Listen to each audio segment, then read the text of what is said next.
시청자 여러분 안녕하십니까. 용감한 토크쇼 직설입니다. 저는 원일희입니다.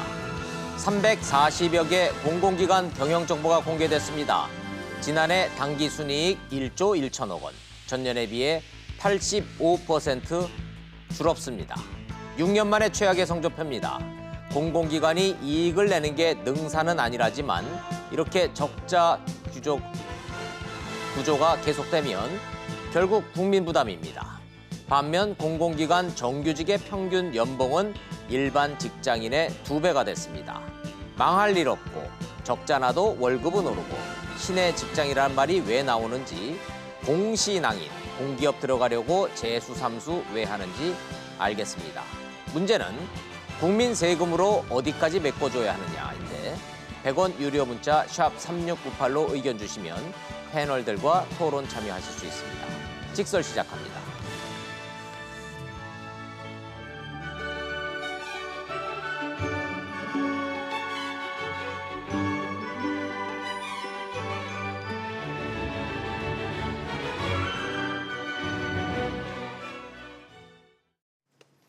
함께해 주실 전문가 세 분 소개하겠습니다. 먼저 공적연금 강화 국민운동 집행위원장이신 정용건 위원장님 나오셨습니다. 어서 오십시오.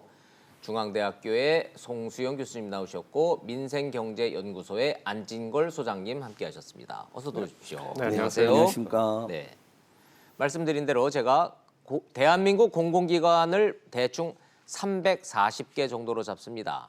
연간 단기 순이익이 다 합쳐서 7조 원대였었는데 작년에 1조 원대로 추락했습니다. 실적이 6분의 1 토막 났습니다. 근데 연봉은 올랐습니다. 이러니 신의 직장, 신이 꽁꽁 숨겨둔 직장, 온갖 채용비리 당연하다는 생각이 듭니다. 공공기관 실태 보시고 토론 이어가겠습니다. 지난해 340여 개 공공기관이 거둬들인 당기순이익은 1조 1천억 원. 지난 2016년 15조 4천억 원에서 2017년 7조 2천억 원으로 반토막 난 데 이어 지난해는 80% 넘게 줄면서 6년 만에 가장 낮은 수준으로 떨어졌습니다. 국민건강보험공단의 실적 악화가 두드러졌는데 지난 2017년 3,700억 원 흑자에서 지난해 3조 9천억 원 적자로 돌아섰습니다. 환자가 전액 부담하던 비급여 진료에 건강보험을 적용해 급여화하는 이른바 문재인 케어 도입 여파로 풀이됩니다. 매년 수조 원 흑자를 거둔 에너지 공기업들도 적자 폭이 커졌습니다. 지난해 한국전력공사는 1조 1,700억 원, 한국수력원자력은 1,000억 원 손실을 기록했습니다. 원전 가동률을 줄이는 대신 액화천연가스와 태양광, 풍력 등 재생에너지 발전을 늘리며 발전 단가가 높아진 영향입니다. 적자가 계속 나는 정책은 지속 가능성이 없다는 얘기가 되거든요. 정책 목표를 그냥 내버려 두고 그냥 가겠다라고 하면은 나중에 가서 정말 어마어마한 그런 부담이 국민 경제에 주어지기 때문에 적자를 내면은 결국 또 그 국민 세금으로 메꾸는 거랑 똑같다라는 얘기죠. 공공기관 부채도 5년 만에 증가세로 돌아섰습니다. 산업은행과 수출입은행, 기업은행을 제외한 공공기관 336곳의 지난해 부채 규모는 약 504조 원으로 1년 전보다 8조 원가량 늘었습니다. 특히 한국전력의 지난해 부채 총액은 114조 1,500억 원으로 1년 새 5%나 불어났습니다. 이런 가운데 지난해 361개 공공기관 정규직 직원들의 1인당 평균 연봉은 약 6,800만 원으로 1년 전보다 1.1% 올랐습니다. 한국예탁결제원이 약 1억 1,200만 원으로 가장 높았고 한국과학기술원과 울산과학기술원 등 10개 공공기관의 평균 연봉이 1억 원을 넘었습니다. SBS CNBC 김한진입니다. 공공기관의 경영평가가 좋지 않다, 적자가 계속되고 있다, 이런 얘기를 하는 내용을 먼저 보셨습니다. 저는 화면을 보면서 우와, 지방으로 내려간 새로 생긴 공공기관 건물들이 엄청나게 좋구나 이런 생각했고, 시청자 여러분들은 어떤 생각하실지 모르겠지만 만약에 우리 애들이 직장을 찾는다면 공공기관 들어갔으면 참 좋겠다 이런 생각 좀 해봤습니다. 자, 먼저 좀 공공기관 실태부터 좀 여쭤보도록 하죠. 송 교수님한테 좀 여쭤볼까요? 네. 공공기관 경영평가라는 것은 매년 하는 거죠? 그렇습니다. 지금 제도는 이제 박정희 정부에서부터 그 뒤를 이어서 쭉 변화가 많이 있었는데요. 이 공공기관에 대해서 경영평가와 관리정책, 초기에는 당연히 관리 정책으로 사회적 인프라를 구축하거나 민간 기업이 투자 여력이 없어서 못하는 부분을 메꿔주는 역할을 많이 한 셈이고요. 민간이 못하는 거를 그렇습니다. 국가가 예. 저렇게 공기업을 세워서 이제 한다 이거죠. 인프라, 예를 들어서 뭐 도로, 철도, 뭐 전기, 뭐 그렇습니다. 수도 뭐 이런 거예요. 네. 예. 그래서 그런 부분에 있어서 그 지금 현재 공공기관, 공기업이라고 우리가 얘기하는 것들도 있고요. 그다음에 정부가 그 법령이라든지 정부가 할 일을 집행하는데 그 위탁 집행을 맡기는 것이 있습니다. 그래서 이 공기업이라고 하는 거는 시장에서 어느 정도 민간이 제공할 수 있는 서비스를 이 공기업도 같이 제공하는 것이고요. 그다음에 위탁 집행형이라는 거는 민간 기업이 법적으로 집행을 할 수가 없어서 정부가 대신 해야 되는데 너무나 정부가 그 세세한 부분까지 다 하기 힘들다 보니까 그런 부분을 이제 위탁 맡겨서 하는 것이 있고요. 그다음에 이제 기금 관리형이 있고 그래서 총 합쳐서는 이제 362개 기관이고요. 아, 그, 정확하게 개수는 362개입니까? 네, 그래서 이제 본부 기관이 339개, 부설 기관이 23개가 있습니다. 아하, 예, 예. 어찌 됐든 공기업도 기업이지 않습니까? 네. 그렇죠? 기업이다 보니 적자를 내는 것보다는 당연히 이익을 내는 게 맞는 것 같은데 지금 그래프를 보시면 2016년을 정점으로 해서 360여 개의 공공기관의 당기순이익이 총 15조 4천억 원이었는데 네. 계속 내려와서 이게 이제 1조 1천억으로 떨어졌다는 얘기는 내년에는 마이너스 적자 구조로 간다는 얘기인가요? 아니, 추세로만 놓고 꼭 보면? 그렇게 얘기할 수는 없고요. 근데 이 단기순이익이라는 것이 공공기관은 아까 말씀드렸듯이 민간에 비해서 훨씬 더 우위에 설 수 있는 위치가 있고요. 예. 그다음에 위탁 집행을 하다 보니까 거의 독점적인 지위를 누리게 됩니다. 경쟁을 하는 기업은 아니죠. 그렇습니다. 예. 그러다 보니까는 이 공공기관에 대해서 단기 순이익을 가지고 평가를 하게 되면 오히려 그 민간에서 누릴 수 있는 어떤 혜택이나 그다음에 소비자들이 누릴 수 있는 혜택을 뺏어가는 결과가 나올 수 있기 때문에 단기 순이익을 가지고 경영을 잘못했다, 잘했다 이거 판단하는 거는 민간 기업과는 좀 다르게 봐야 될 것 같습니다. 좋습니다. 얘기 하나만 좀 더 여쭤볼게요. 작년에 대비해서 마이너스 84% 줄었다. 네. 요건 예견됐던 겁니까? 아, 당연히 그렇죠. 왜냐하면은 지금 아까 말씀하신 7.2조, 그러니까는 7조 2천억이라는 단기 순이익 흑자를 2017년도에 냈는데 이거는 2016년도에 어떤 영업의 결과가 될 것입니다. 그랬는데 그 당시에는 박근혜 정부에서는 이 단기 순이익이나 이런 것들을 경영평가에 많이 반영하는 스타일이었고요. 예. 그다음에 2017년도, 18년도 이후에는 이 영향력을 좀 줄이고 공공의 이익을 더 증진시키는 방향으로 하다 보니까는 당연히 단기 순이익을 좀 낮춰야 되는. 문재인 정부 들어서는 무조건 이익 내는 것만이 능사가 그렇습니다. 아니다. 이런 정책으로 갔기 때문이라는 얘기고. 안진걸 소장님 예. 어떻게 보세요? 송 교수님께서 뭐 이제 중립적으로 일반적으로 잘 짚어주셨는데요. 사실은 이제 박근혜 정부 이명박 정부 때 뭐 의료를 민영하고 철도를 민영하고 그런다 할 때 예. 사실 거의 압도적 다수의 국민이 반대하면서 예를 들면 철도에 적자가 있다면 그건 착한 적자다. 그러면 철도금을 마구 올려버려야 된다는 이야기냐. 철도 흑자를 보기 위해서 예. 그 대논쟁이 한번 우리 사이에 있었었습니다. 예. 그때 국민적 합의는 뭐냐면 주요 공공 서비스는 민영하지 말고 그다음에 요금을 오히려 줄일 수 있으면 줄여라. 예를 들면 자 기억하실 거예요. 서울역하고 용산역에 출발하는 것보다 수서에서 출발하는 KTX가 사실 국민들이나 노동조합은 그렇게 분할하는 것도 반대했지만 어쨌든 출범했잖아요. 박근혜 정부 때 네. 요금을 10% 줄였습니다. 예. 그러니까 얼마든지 요금이나 요인이 있구나. 그렇게 하면서 예를 들면 명절 고속도로 통행료도 도로공사가 사실 거북이 도로가 됐는데 고속도로라는 전자에 우리가 냈던 통행을 받았는데 그게 문재인 정부 들어서 폐지됐거든요. 네. 자 이런 식으로 국민들이 꼭 요구하는 구간에서 요금 인하나 일부 요금 폐지가 있었고요. 그다음에 민간 부분의 일자리가 너무 지금 창출이 안 되다 보니까 공공기관의 임직원이 한 10% 정도 늘어나서 38만 3천 명 정도로 늘어났습니다. 예, 예. 신규채용도 한 23% 늘렸고요. 이건 사실 공시족들이 엄청 많이 있는 것처럼 청년들 사이에서도 요금이 다 늘려라, 더 뽑아달라. 그러니까 당연히 자 보세요. 받았던 요금 좀 내렸거나 아니면 폐지한 것도 있고 기존의 인력보다 좀 더 늘렸습니다. 사회적 필요에 의해서. 네. 공공기관의 실적이 악화되는 것은 불가피한 면이 있다. 그리고 이제 이 적자라는 게 갑자기 문재인 정부 들어서 마구 떨어진 건 아니더라고요. 제가 조사를 해보니까 2012년도에도 한번 1.8조 정도 적자가 있었었고요.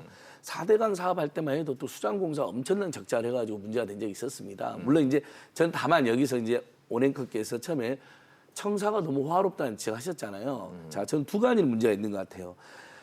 이렇게 국민들이 꼭 필요한 서비스를 저렴하게 하기 위해서 적자가 생긴 부분들 하나만 더 예를 들면 국민건강보험이 적자 4조가 났는데 네. 그거 이제 건강보험 보장성 늘리고 건강보험 적용 안 되는 거 확대하다 보니 그런 거잖아요. 이건 예. 국민들이 요구했던 거거든요. 예. 요거까지는 저는 국민들이 인정할 거라고 생각해요. 근데 호화청사를 지어서 혹시 돈을 너무 많이 썼다든지 보통의 평균적인 우리 노동자, 어제가 노동절이었는데 우리 노동자나 일반 직원들의 급여보다 값이 너무 많이 받아서 비용이 상승한 부분이 있다면 예. 공기업에 있는 노동자들도 급여를 더 좋은 서비스를 많이 하는 분이니까 더 받는 것까지는 예, 예. 인정하지만 혹시 그 격차가 너무 심하다면 거기에 대한 지적, 자 호화청사 같은 지적이나 그다음에 너무 많은 방만 경영이나 예. 너무 많은 인건비를 다 기업에 비해서 준다면 그거에 대한 지적은 있을 수 있다고 자, 봅니다. 그러면 안진걸 소장님이 말씀하신 대로 저희도 논의를 좀 두 가지로 좀 나눠서 좀 해볼까요?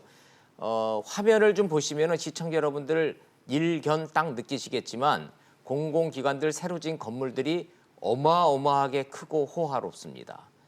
뭐 직원들 연봉이 높답니다. 요 내용하고 그래서 요 방만 경영 아니냐라는 논란이 되는 주제 하나 하고 안진걸 소장님 말씀하신 공공 서비스에 대한 이른바 착한 적자, 일부러 내는 적자, 이익을 내지 말자 여기서는 국민 공공을 위해서 요 두 개로 좀 나눠서 좀 논의를 좀 진행을 좀 해보겠습니다. 먼저 호화청사 얘기 나왔으니까 한번 좀 저 화면도 있고 그러니까 정용건 위원장님. 예.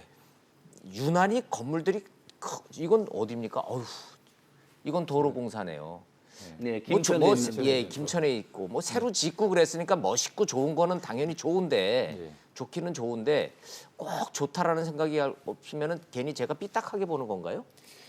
예, 뭐 이제 어떠냐의 문제인데 이제 공공기관들이 다 이제 노무현 정부 시절에 지역 균형 발전을 해가지고 서울에 예. 중심적으로 몰려 있던 부분들이 다 지역으로 내려가게 되었습니다. 예, 예. 예를 들어서 뭐 한전은 이거는 나주에 있는 한전은 한전이에요. 그렇게 나주로 갔고요. 예, 예. 국민연금공단은 전주로 갔고 또 LH는 진주로 갔고 예. 도로공사는 이제 김천으로 가고 이렇게 하면서 새롭게 짓다 보니까 당연히 건물 좋을 수밖에 없고 예, 예. 또 이제 그 주변에 건물들이 별로 없기 때문에 그 건물 안에다가 많은 인원이 다 들어가야 되기 때문에 규모가 클 수밖에 좀 없고 커 보이는 것도 있고요. 또 예. 부동산 가격을 기준으로 하면 서울에 있는 건물 땅 정리하고 내려가도 저 정도 뭐 매입하는 데는 큰 문제가 있기 때문에 저렇게 짓고도 돈은 남는 거죠? 이제 저걸 가지고 이제 뭐 호화청사라 이렇게 하기는 좀 어려울 것 같고요. 예. 그다음에 이제 내실과 관련해서 경영과 관련해서 좀 지켜봐야 될 일은 당연히 이제 우리 사회에서 합의된 구조는 말씀하신 대로 공공기관들은 공익에 봉사하기 위해서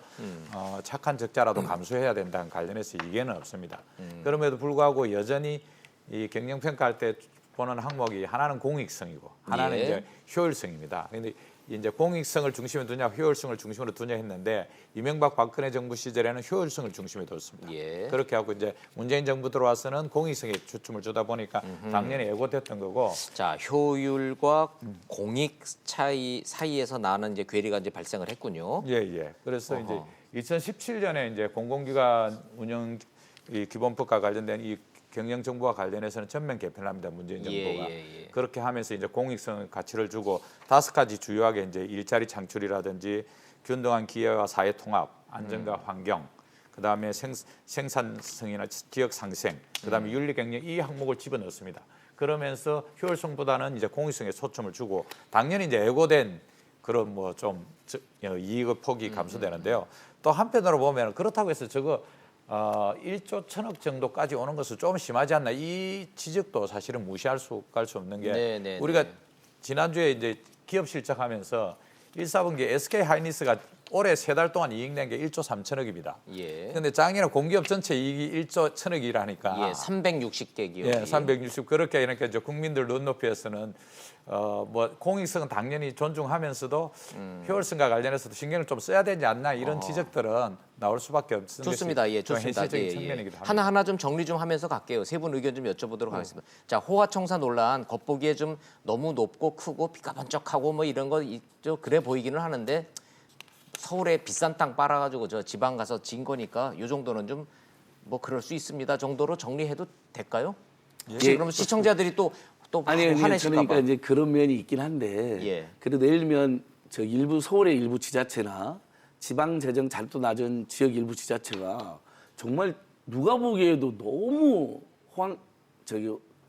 찬란하게 지어가지고 문제가 된 적이 있었지 않습니까? 예, 예. 예를 들면 장식에 너무 많은 비용을 들였다든지 예, 실제 예, 사무 공간보다는 예. 저는 방금 정경 의원님께서 이제 공기업 노동조합이라든지 공기업들 상태 잘 아세요. 그래서 호화청산 좀 지나친 지역이라는 분에 저도 이제 일견 공감하면서도 저는 지금부터라도 예를 들면 재정이라든지 이런 경영에서 어떤 문제가 있는 지자체라든지 공공기관들이 불필요하게 너무 크게 좋아요. 예, 예, 이것은 주의할 필요는 있다. 예. 최대한 아끼는 모습을 보여준 다음에 국민들한테 예를 들면 그럼에도 불구하고 우리는 이렇게 아껴서 또 국민들 서비스를 늘렸다. 예를 들면 요금을 줄였다. 이럴 때 진짜 박수가 나오지 않을까요? 그러니까 예, 예. 그것은 앞으로라도 좀 주의를 해줬으면 좋겠다는 의견을 드리고 좋습니다. 싶습니다. 예, 뭐 이거 시청자 입장에서는 뭐 저기 하기 좋은 소리고 듣기 뭐 하나만한 소리 같고 왜냐하면 일단 시청자들이 왜냐하면 그게 사전에 그 얘기들이 많으세요.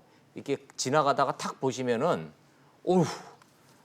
이렇게까지 크게 뭐 이제 이런 의견들이 좀 있어서 제가 여쭤보는 겁니다. 근데 사실 지금 아까 그 화면상에도 많이 나왔지만 큰 건물이 있는데 주변을 보시면은 허벌판이. 녹지가 많습니다. 예, 예. 그 얘기는 뭔가 하니 저런 건물들이 들어선 것이 상당히 개발이 덜 됐거나 아. 오지라는 뜻입니다. 그러면은 맞아요. 그것이 부동산 값은 굉장히 쌌을 것이고요. 예. 제가 한 예를 들겠습니다. 한국수력 원자력 같은 경우는 서울에서 코엑스가 있는 그 한전이 이제 현대그룹에게 100조를 넘게 받고 팔고 나간 10조 5천억 원. 10조 5천억 원 이제 어유 어마어마했죠. 받고 예. 팔고 나간 그 바로 옆에 있던 그 현대산업개발의 건물을 통째로 임대해서 썼습니다. 맞아요. 예. 그 임대료만 해도 엄청난 겁니다.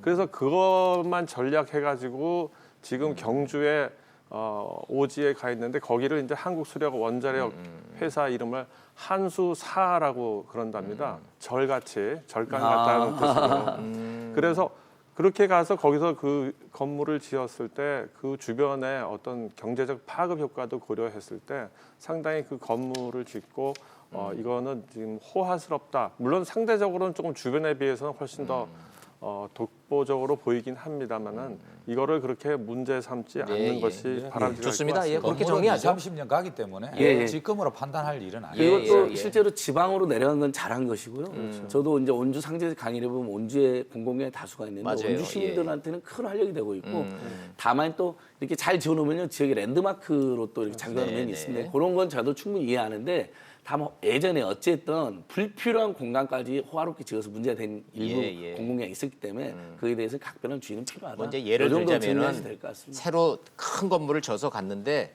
공공기관장의 집무실이 장관 것보다 크더라. 뭐 이제 이런 정도. 예, 그러니까 그런 것은 예, 주의할 예, 필요가 예, 있고 예. 뭐, 조심해야 예. 된다는 거죠. 뭐 지적을 위한 지적질을 할 필요는 없지만 저 하여튼 좀 잘 해주셨다 하는 당부의 말씀 정도로 자 그거 그 뭐 건물 가지고 시비 거는 거는 뭐 이제 이 정도로 저 정리하는 걸로 하고요. 자 이제 본질적인 얘기로 좀 들어가서 방만 경영이냐, 자 공공기관이 효율을 강조해야 되느냐, 공익성을 강조해야 되느냐. 안진걸 수상님이 이제 저 화두를 던지셨습니다. 한전부터 좀 가볼게요. 이제 한전. 자, 그 알토란 같은 그 영업이익 많이 나는 한전이 탈원전 때문에 부채가 5조 원 이상 이게 급증을 하면서 이게 저 적자로 전환됐다 이런 얘기들 많이 나오고 있는데 요거 좀 실체적 진실부터 좀 한번 좀 따져보고 가죠. 정윤건 위원장님, 예. 한전만 놓고 봤을 때 한전의 적자 구조로 가는 거는 바람직한 현상은 아닌 것 같은 생각은 듭니다만은. 예, 한전은 사실은 공공성에서 이제 전기요금 결정 체계인데요. 예. 전기요금 결정 체계인데 한전은 뭐 증권시장에 상장도 되어 있는 상태이고 예. 하기 때문에 한전의 적자는 좀 예의주시할 필요가 있고 사실은 우리 사회 논쟁의 중심에 있습니다. 이게 예. 이제 한전이 적자가 나는 이유는 전기를 갖다 공급받는 가격보다 파는 네. 가격이 더 쌉니다. 그래서 전기를 팔면 팔수록 적자가 더 나는 구조로 만들어져 있는 거죠. 자, 한전은 현재 전기를 팔면 팔수록 적자가 나는 구조가 됐습니까? 예, 그렇습니다. 자, 그래서 그러면 그냥 가장 근본적인 질문, 국민들이 갖고 있는 막연하지만 지금 가장 궁금해하는 거 여쭤볼게요. 탈원전 때문에 적자 된다. 맞습니까? 그 한전에서 발표한 거로는 이제 적자 가장 큰 원인은 원료비 그러니까 이제 기름값 인상. 예. 작년에 유가 인상이 82% 정도, 전력 구입비가 82% 정도 예. 올라가고 원전 이용률이 하락돼 가지고 한 18% 정도. 그래서 어허. 손실의 18% 정도는 원전을 이용률이 하락해서 발생한 거고 연료비 상승 부분에도 이제 신재생 에너지를 일정 부분 쓰게 함으로 인해 가지고 그 비용들이 높아지면서 전체적으로 적자가 좀 심화되는 그런 구조이고 이거 괜찮습니까? 이렇게 올해뿐만이 아니고 내년에도 올 작년도 뭐 1조 1천억 정도 되고 올도 한 2조 4천억 정도 적자 예상되고 있는 것이 지금 한전의 한전 현실이에요. 사장님은 그래서 전기값 올려야 되겠다라고 얘기하고 있어요. 전기 요금을 올리는 거 이외에는 방법 없다라고 지금 한전 사장 얘기하시죠? 그렇게 이야기하고 있습니다. 그래서 요 그래요? 부분은요. 예. 일단 탈원전 때문에 한전이 부채가 늘어나고 적자가 됐다는 부분은 예. 팩트는 아닌 것 같아요. 왜냐하면 팩트가 아닌 예. 겁니까? 아닌 것 같은 아니 겁니까? 그러니까 저는 이제 일부. 시청자들께서 판단의 여지를 드리는 겁니다. 예. 제가 팩트가 아니다라고 단정하보다는 대신 근거를 드릴게요. 예. 만약 탈원전 때문에 그 한전이 적자라면 지금 온전을 가동을 막 줄어들여야 돼요. 근데 정부가 공식적으로 발표한 자료나 국회에서 확인한 거나 한전이 확인한 자료는 예. 앞으로 60년에 걸쳐서 100년에 걸쳐서 서서히 온전을 줄여나가고 신재생 에너지로 다른 나라처럼 가자는 것이지 현재 계획대로는 2024년까지는 온전 가동률이 늘어납니다. 예. 그러니까 온전 가동률이 줄어들어 가지고 아이고 이거 적자가 됐구나라고 돼야 되잖아요. 막 신재생 에너지를 비싸게 막 개발하고 다른 나라에서 에너지를 비싸게 사갖고 오니라고 그랬구나라고 네, 하는 네. 게 그런 팩트가 맞는데 현재 온전 가동률 2024년까지 늘어나는 걸로 되어 있어요. 이미 기존에 있는 거에다가 새로 짓고 있는 것도 있잖아요. 특히 신고리 오르코기도 분명히 대통령 공약으로 폐기하는 걸로 되어 있었고 예. 환경단체들이 얼마나 열심히 싸웠습니까? 근데 국민적 정서가 이거예요. 이미 짓고 있는 것은 지으시고 네. 앞으로는 추려나가자라고 딱 공론화 결정이 났거든요. 그게 의회에서도 2024년까지 늘어나는 겁니다. 오히려. 네. 그러니까 일단 탈원전 때문에 한전이 부채가 늘어났다는 건 팩트가 아니다. 정확하게 연료 가격이 상승을 했고요. 예. 그다음에 원자력 안전법에 의해서 우리가 노후 온전이 많습니다. 당연히 그런 원자력 안전법, 원자력 안전에 의해서는요. 노후 온전에 사고가 생기면 점검해라고 그러고 원전 가동률을 가동을 멈추게 합니다. 뭐 뉴스 보시면 어디가 멈췄었다, 어디를 점검했다는 뉴스가 많이 나오잖아요. 네. 당연히 그때는 원자력 연료이 줄어들기 때문에 그 부분에 대해서는 더 예를 들면 그 가동을 안 하는 만큼 우리가 예를 들면 수입을 해야 되는데 연료가격은 또 상승돼 있단 말이죠. 이런 부분이 작용을 했고 두 번째는 한전이 또 착한 부채 중에 하나가 작년에 고용을 제일 많이 한 빅3 중에 하나입니다. 예. 한국철도공사가 2,185명을 뽑았고요. 부산대병원이 1,829명을 뽑았고 한전이 1,786명을 새로 뽑았습니다. 네. 그래서 어느 언론에는 문재인 대통령이 새 기간 어보조라고 이렇게도 나와 있습니다. 예, 그러니까 예. 그건 그 언론에서도 평소에 좀 중도적이거나 보수적인 언론인데 그거 뭐냐면 이 민간의 실업이 심각한 상황에서 공공기관이 그런 역할을 해라고 이제 박수 쳐주고 예. 대통령 어보줘야 된다까지 지적을 한 거거든요. 그러니까 사람 더 뽑았으니까 당연히 적자가 좀 늘어나면 자, 그럼 정리를 좀 하자면 이 두 가지가 팩트가 아니고 한전이 적자가 난 거는 원전이 줄어들어서 원전 때문에 적자가 난 거는 팩트가 아니다라는 말씀이시고 공공기관 그 채용 확대 때문에 거기에 정책에 힘입어서 사람을 좀 많이 뽑아서 인건비가 올라가서 좀 적자가 좀 늘어난 거는 맞다 이렇게 말씀하시네요. 그다음에 연료 가격 상승하고 그다음에 정영근 의원이 말씀하신 것처럼 실제로 일부에는 원가 이하로 판매하고 있습니다. 예. 근데 이제 저희는 그 부분에 대해서도 예전에 환경시민단체 어떻게 주장했냐면 그러면 예를 들면 산업용 전기 대기업이 그동안 발전을 해서 엄청 저렴 팔았는데 예. 그 부분을 오히려 정상해라. 기업한테 더 받아라? 예, 서민들의 에어컨 쓰는 것까지 벌벌 떨게 만드냐 이제 이게 논쟁이 작년에 엄청나게 뜨겁게 예. 있었죠. 이제 이 부분은 근데 역시 논쟁이 좀 필요합니다. 왜냐하면 예. 기업들이 그러면 전기료 부담이 급증하는 문제가 생기기 때문에 그게 바람직하냐라는 지적이 있을 수 있잖아요. 저희들도 그 부분을 인정을 할 수 있다고 봅니다. 같은 질문을 다만 송 교수님한테 가정용 전기에 너무 부담을 주는 방식으로 문제를 해결하지 말자. 좋습니다. 예, 무슨 말씀인지 알겠습니다. 같은 질문을 송 교수님한테 좀 이어서 가겠습니다. 한전의 실적 하락은 에너지 정책과는 무관하다. 원전이 줄어서 적자 나는 거 아니다. 이 팩트에 대해서는 동의하십니까? 네, 동의하고 사실 그렇고요. 2024년까지는 현재 원전에서 공급하는 건 더 늘어나게 돼 있습니다. 예. 왜냐하면 미래에 지을 거를 지금 더 이상 안 짓겠다는 거지. 그러다 보니까 한수원 입장에서는 미래에 또 새로 지으려고 할 때는 부채를 더 발행해서 투자를 더 해야 되는데 부채를 더 이상 발행할 필요가 없게 되는 거죠. 네, 그러니까 기존에 현재까지 계획되어 있는 거는 2024년까지는 느리게 되고요. 단지 이제 노후 원전은 아까 그 안 위원장께서 얘기하신 것처럼 이것들에 대한 점검과 이것이 이제 멈추는 동안에는 공급이 좀 줄어들게 되겠죠. 원전 공급이 18%가 줄었다라는 거는 저 에너지 정책과는 별개의 문제입니까? 안전 점검을 위해서 줄어든 겁니다. 줄어든 예. 거다. 원전 이용률이 하락됐다. 네. 이용률이 하락됐다는 것이다. 예, 그래서 그리고 전체적으로 예. 그리고 제가 계속하십시오. 이제 한전에서 이제 지금 적자를 본 부분에 대해서 잘 말씀하셨지만 산업용 전기가 킬로와트당 부담률이 훨씬 낮습니다. 즉 적다는 겁니다. 예, 즉 대한민국은 그래 왔죠. 가정용 전기를 쓰시는 분들은 훨씬 비싼 요금을 킬로와트당 지출하고 계셨습니다. 그다음에 한전이라는 것은 이제 저희가 전력 산업이라는 것은 저희가 좀 봐야 될 것이 이 가격이 이게 이제 자연 독점 이 체제입니다. 이거는 왜냐하면 생산을 많이 하면 많이 할수록 점점 평균 비용이 내려가게 되어 있습니다. 예. 이러다 보니까는 과당 경쟁이 발생을 항상 할 수가 있어요. 그래서 이 과당 경쟁을 억제하기 위해서 무슨 이제 제도를 쓰는가 하면 전 세계가 뭐 거의 대부분 그렇습니다. 그 시스템 마지널 프라이스라고 해가지고 하여튼 그 비용을 어느 정도 보존해주는 네, 그 생산 업체 중에서 비용이 들어가는 것이 가장 많이 들어가는 한계 비용을 지불해주는 식으로 합니다.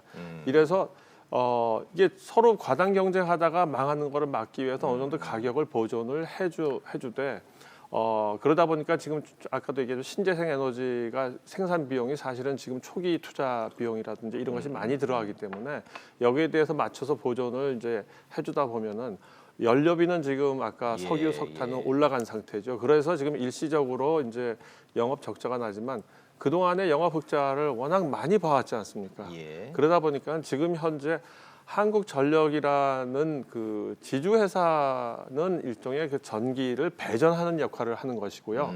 생산하는 그 밑에 있는 예하 6개 이제 큰 그 발전소에서 하는 거죠. 발전소들은 이제 보존을 이제 받게 되지 않습니까? 그 가격을. 그래서 이 한국전력이 지금 비록 상장은 돼 있긴 하지만 한국전력은 저는 이 기관에 대한 경영 평가라든지 이런 것들은 절대로 단기 순이익 많이 내는 거 이런 거를 걱정하는 것이 아니고 또 부채가 많다 이렇게 걱정하지 않아야 됩니다. 왜냐하면 그래요.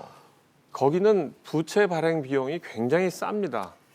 너무나 예. 자산도 많고 건전하고 그다음에 예. 전기는 영원히 사람들이 쓸 수밖에 없게 되기 때문에 앞으로 수요가 늘어나고 그러기 때문에 이 회사들은 돈을 오히려 빌려봐서 어떤 투자를 하는 것이 그 이자 비용이 훨씬 싸게 예. 발행을 할 수가 있기 때문에 그런 면에서 저희는 이제 한국전력 같이 자연 독점이 될 수 있는 이런 기업, 공기업에 대해서는 저희가 평가를 할 때 저는 거의 제로 프라핏에 가까운 쪽으로 가면 갈수록 이거는 오히려 경영을 잘하는 것이다. 그만큼 오히려 경영을 잘하고 오히려 국민들에게 국민 그래요. 민복을 돌려드리는 자, 좋습니다. 거다. 자, 요 대목은 제가 시청자 여러분들도 이견이 맞을 대목이기 때문에 한 바퀴를 더 돌아서 좀 한 번 더 여쭤보도록 하겠습니다. 안진걸 소장님이 저 감기 걸리셔가지고 자꾸 고생하시니까 괜찮아요. 그거 하시고 물도 좀 마시고 잠깐만 좀 시간을 가지시고 그 사이에 제가 정윤건 위원장님한테 말씀을 좀 할게요. 저 목 좀 잘 물 좀 마시시고 저 점검 좀 해주시고. 자 그런데 무슨 말씀이신지는 제가 잘 논리적으로 이해를 하고 있으면서도 두 가지 근본적인 좀 의문이 좀 듭니다. 첫째, 어찌 됐든 한전이 기업이 됐든 기관이 됐든 뭐가 됐든 적자를 내지 않고 착한 적자를 낸다? 그러면은 적자 계속 나면은 결국은 기업이 됐든 가게가 됐든 국민들이 그 전기료는 올라가지 않을까? 올라갈 수밖에 없는 거 아닌가라는 근본적인 의문이 들고요. 두 번째, 나스닥에 상장돼 있는 기업 아닙니까? 예. 그런데 적자가 나는 게 괜찮다? 예. 그러면 이게 전 세계 투자자들은 이걸 착한 적자로 잘한다고 평가해 줄까? 요 두 가지 의문이 듭니다. 어떻게 생각하십니까? 예, 이제 정확한 지적이신데 적자가 지속되면은 전기요금을 인상시키든지 아니면 국민이 세금을 갖다 집어넣든지 해야 됩니다. 그 적자를 계속 가져갈 수 없기 때문에. 그거는 맞는 거죠. 그건 그 정확한 방법밖에 다른 네. 방법이 있습니까? 정확한 지적이시고요. 예. 지금 현재 이제 전기요금이 원가보다 밑에 떨어지는 게 주택 1단계, 예. 그다음에 산업용. 예. 이래서 이제 뭐 주택 사실은 서민들 전기요금 인상 이거 또 여름도 다가오고 있는데 더워지기 시작하는데 걱정이 많습니다. 네. 사실은 그래서 가정용 전기요금 이제 더 이상 손대기 어려운 구조고. 예, 작년 여름에 또 깎아줬잖아요. 예, 또. 예. 그래서 그런 거고 이제 산업용 전기요금 손대야 된다는 이야기를 뭐 학자들도 하고 여당의 일부 국회의원도 하는데 사실은 산업용 전기요금도 손대기가 만만치 않습니다. 우리나라 제조업 전체 경쟁력 중에서 값싼 전기요금이 경쟁력에 미치는 영향이 상당히 예, 큽니다. 예. 제조업들 전기요금 인상시키면 아니, 산업용 전기요금 올리면 그 기업은 해외로 전기값 싼 대로 나갈 거 아닙니까 예, 또. 대규모 이 뭐 철강 회사, 자동차 회사, 조선 회사들 그다음에 뭐 인터넷 서버 회사들 이런 데들 엄청나게 전기 많이 쓰거든요. 아, 그럼요. 그런데 여기 예, 전기요금이 인상하면은 아주 데미지가 크기 때문에 산업용 전기요금도 손대기 어려운 구조에 있다는 말씀입니다. 그래서 고민이 깊어지는 그럼 거고. 어떻게 두 해야 번째로 이제 되는 증권 시장에 상장돼 있는데 예. 도대체 계속 그러면은 투자가 소액 투자가들이 다 책임지라는 거냐? 예, 예. 이런 문제와 관련된 주가는 지적도 떨어질 거 아닙니까? 적자는. 고민입니다. 그래서 정부의 정책 때문에 시장의 효율성을 무시하고 계속 적자를 내는 것이 유효한가 관련된 고민이고 그래서 저는 개인적으로 한전 같은 경우에는 뭐 대다수의 공기업이 그렇지만 상장 폐지도 검토해봐야 되지 않을까 오히려 실제로는 꼭 그 정부의 정책에 의해서 적자는 계속 내고 한전 주가 보면은 이 10조의 이 현대자동차에 부집할 때 6만 3천원짜리 주식이 지금 3만 원 밑으로 와 있거든요. 그러게요. 예. 계속 뭐 급하게 이렇게 내려올 수밖에 없는 구조이고 앞으로 뭐 올해도 2조 4천억 정도 적자 난다는데 예. 국민의 공익성 봤을 때는 유효하게 인정할 수 있지만 기업이나 기업에 투자하고 있는 투자자 입장에서는 또 머리가 아픈 부분이기 때문에 예, 고민할 예. 수밖에 없는 그런 구조는 현실적으로 정용건 위원장의 말씀은 좀 결이 좀 다르네요. 두 네. 분한테도 저 반박 기회 드리겠습니다. 그 반박을 좀 해야 되겠는데요. 예, 예. 이 자본시장 상장을 해가지고 주가가 형성되는 거는 자본시장에서 거래하는 사람들끼리지 한전 자체가 그 영향력을 행사하거나 영향을 받지는 않습니다. 근데 어떤 부분에서 영향을 받게 되는가 하면 한전이 주식을 추가로 발행을 해서 자금 조달을 해서 어떤 투자를 하려고 할 때 주가가 빠지게 되면 그만큼 많은 돈이 들어오지 못하게 되기 때문에 네. 어렵게 지겠죠. 근데 한전 같은 기업이나 이런 아까 발전소 같은 경우는 그 자체로서 굉장히 안정적이기 때문에 주식 발행을 하지 않고 부채를 발행해서 자금 조달을 하면 됩니다. 이게 원래 금융에서 재무금융 쪽에서의 이론적으로도 가장 비용이 싸게 자금 조달을 하는 방법은 자체적으로 돈 많이 벌어서 산에 유보된 금액을 가지고 투자를 하는 것이 굉장히 비용이 쌉니다. 네. 두 번째로 비용이 싼 것이 뭔가니 부채를 발행하는 것입니다. 그리고 세 번째로 싼 거, 그러니까 세 번째로 싸다는 것은 제 말은 가장 비싼 비용을 지불하고 자금 조달을 하는 것이 바로 뭔가니 주식 발행을 하는 것입니다. 즉 주식을 발행을 한다는 것은 벤처기업이나 초기에 대규모의 자금이 필요하지만은 그거를 담보를 제공해서 부채를 조달할 능력이 안 되는 기업들은 주식 발행을 하게 되는데 그때 그만큼 비용을 많이 지불하고 하는 셈이 되는 겁니다. 근데 한국전력이나 발전소 같이 이런 큰 기업이나 이런 데서는 굳이 주식을 발행해서 자금 조달을 할 필요가 없기 때문에 그래서 제가 말씀드리는 겁니다. 지금 한전 같은 경우는 아까도 생산업체는 아니고 이제 전기 배분을 하는 거기 때문에 앞으로 중요한 부분이 스마트 그리드라고 해가지고 전기 배분을 굉장히 효율적으로 하는 것이 전 세계적으로 지금 아주 중요한 이슈입니다. 예, 이거를 성공적으로 우리 이제 한국에서도 하게 되면은 전 세계가 다 똑같이 지금 그거를 성공적으로 하려고 즉 스마트 그리드라는 것은 각기 소비하는 소비자로부터 생산업체가 직접 예, 예. 서로 연결돼 가지고 이 누수가 되는 것이 없이 계속 이제 그 전기를 판매할 수 있게 되는 겁니다. 이 전기의 성격은 물과 똑같아 가지고요. 이거는 생산을 한번 하고 있으면은 어디 저장을 축전지가 큰 게 그러면 없는 이상 예, 하지 예, 못합니다. 좋습니다. 예, 송 교수님 주장대로라면 한전 같은 공공재를 생산하는 공기업을 상장해서 주식시장에 상장한 것 자체가 원천적으로 잘못됐고 이제라도 그럼 상장 폐지하고 아니, 이거는 잘못은 아니고요. 예. 상장을 하게 돼서 그 한전에서 나오는 어떤 장기적인 수익성이나 이런 것들을 가치를 많은 국민들에게 같이 나누자는 의미에서 한전이 상장이 된 아니 그럼 것이고요. 주주들은 지금 반토막 나서 주주들의 손해는 누가 그럼 책임을 질 겁니까? 주주들 입장에서는 지금 현재로서는 일시적으로 이제 석유, 석탄 가격의 상승으로 인해서 지금 조금 적자가 났지만 글쎄요, 일시적일까요? 이렇게 구조 적자 네, 뭐 지금 현재로서는 예. 정부의 정책 의지가 반영되면은 뭐 주식이 오를까요? 계속해서 더 떨어질 것 원가는 더 높아지겠죠, 당연히. 예, 예. 정부의 정책 의지가 반영되면은 아니 원가는 뭐 석유가다 석탄 당연히 유가가 가격이 이제 반영을 떨어지게 반영하지만 되면은 유가가 하지만 일정 부분 효율적 시장에서의 뭐 싸게 원료를 구입해서 비싸게 파는 것이 기업이 해야 될 측면에서 봤을 때는 정부의 정책 의지가 개입되면 당연히 마이너스 효과가 나는 거 아닙니까? 의무적으로 예. 그렇게 해야 되는 부분이 있으니까. 그래서 장기로 봤을 때 현재로서는 그렇게 좋게 볼 수는 없는 거죠. 당연히 기업의 가치만 보면.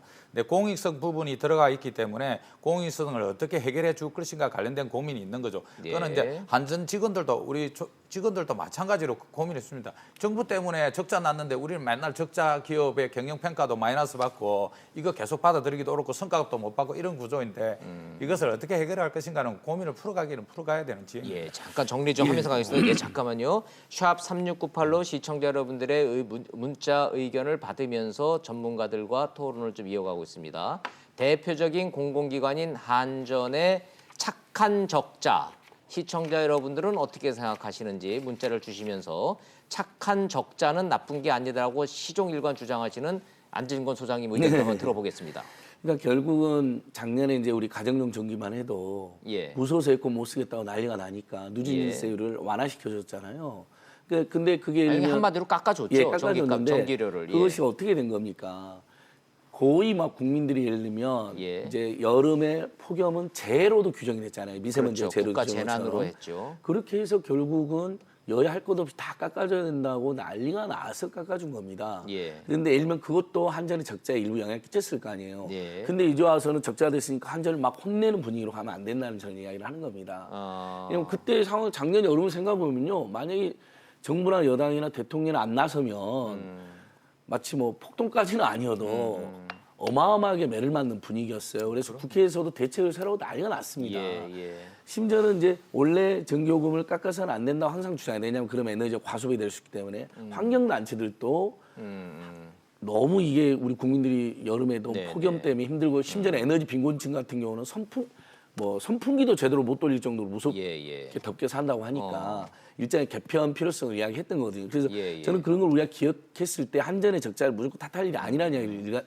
드리는 것이고, 두 번째 이제 정용 의원님께서 이제 산업계가 이제 가지는 우려, 또 거기에 종사하는 노동자들이 가지는 우려를 말씀 잘해주셨다고 생각하는데, 그래서 우리 국민들은 좋아. 근데 사실 공기업이 아무리 착한 적자여도 예를 들면 계속 적자인 거 보면 마음이 막 편안하고 기분이 좋은 국민은 없겠죠. 왜냐면 언젠가 또 거기에 세금 부분이 들어갈 거니까. 예. 그러면 가정용 전기보다 훨씬 저렴하게 이용했던 산업용 전기 정도는 급격히 인상하면 기업에 큰 부담을 준다는 지적은 우리가 일리가 있기 때문에, 예를 들면 일정하게 순차적으로 조금 더 인상해서 그걸로 돈을 많이 버는 대기업들이 일정하게 조금 더 부담을 하는 그 정도의 조정은 가능하지 않겠느냐. 자, 그럼 적자는 내야 되는 거고 착한 적자로 아니, 가야 되니까. 적자 일부 생겼을 때 그 원인이 무엇인지를 예, 보면 좋습니다. 일리가 있다면 인정을 해주되, 그러면 전기료를 올려야 되는데 올리는 그 부담을 가게가 아닌 기업이 많이 부담하는 것이 예. 장기적인 해법이다. 부담 여력이 더 있는 세력이 조금 더 내게 하자. 예, 그렇다면 예. 아무래도 지금 가게보다는 기업 예, 부담 여력은 더 있습니까?